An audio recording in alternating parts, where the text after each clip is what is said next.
Back then, these were remote outposts on the very edge of the empire, a lawless land subject to indigenous uprising by tribes such as the Apache and the Comanche.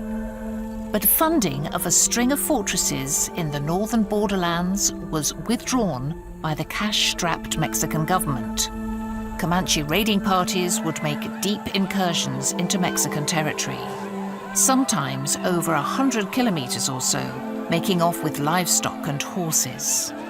From the 1830s on, there was an increasing number of nomadic tribes coming into northern Mexico and laying waste, really, to that area. So the development that had been pretty much ascending during the entire 18th century came to a grinding halt in some areas during the 19th century, simply because of the pressure of those nomadic tribes that were coming into the northern part of Mexico.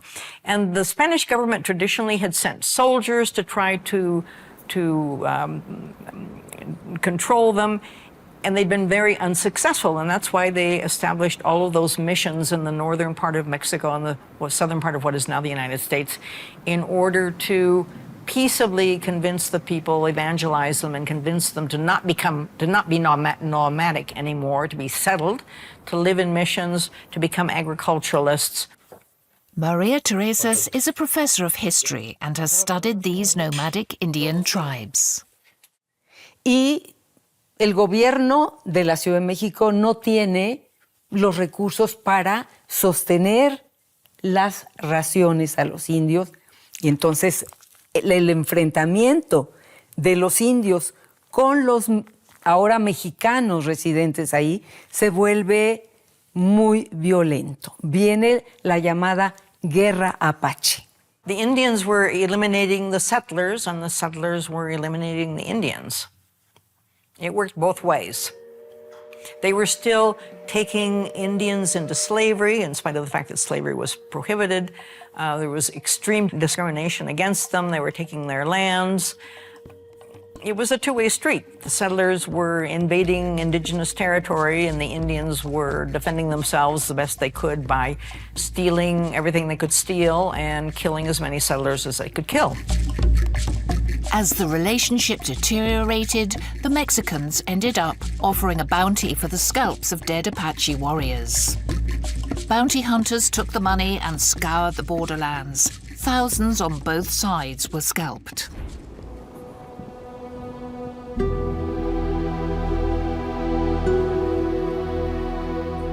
Increasingly, the presidios in the borderlands were tiny outposts in hostile land, fearing the Apache or defending against raids.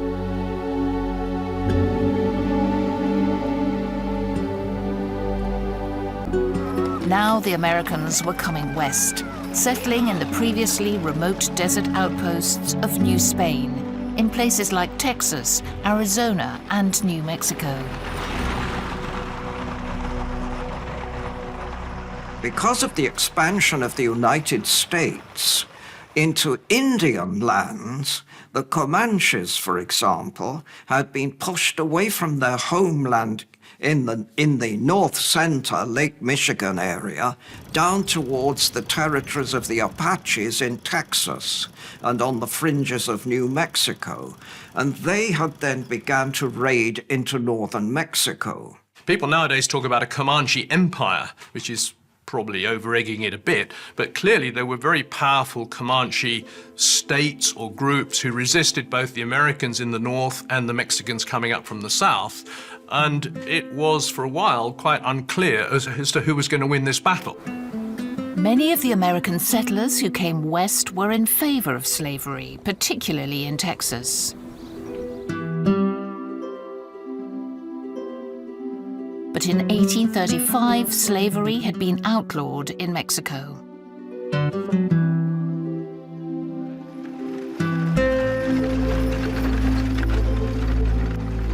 The conflict over slavery led to even more vocal demands for Texan independence from Mexico.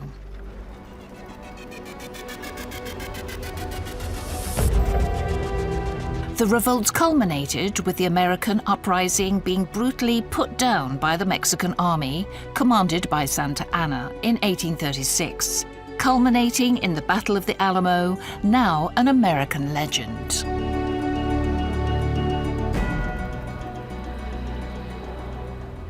With a famous church tucked away in an inner courtyard, the Alamo comprised a large walled compound covering 5 acres.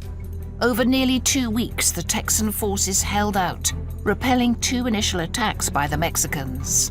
Unusually for the time, Santa Anna fought many of his battles at night, often taking heavy casualties, and the Alamo was no different. After several attempts, a 3rd attack took place at 5:30 a.m. on the morning of March the 10th, with the Mexican army descending upon the Alamo from all sides under cover of darkness. But the Texans defended their positions. Because Texas was still part of Mexico, the Texans were regarded as traitors, and under Mexican law, all traitors were to be killed. After identifying an opening in a poorly defended north wall, Mexican soldiers poured through. Texan forces retreated to the barracks and chapel, with Davy Crockett and his men, the last in the open, famously defending the iconic church.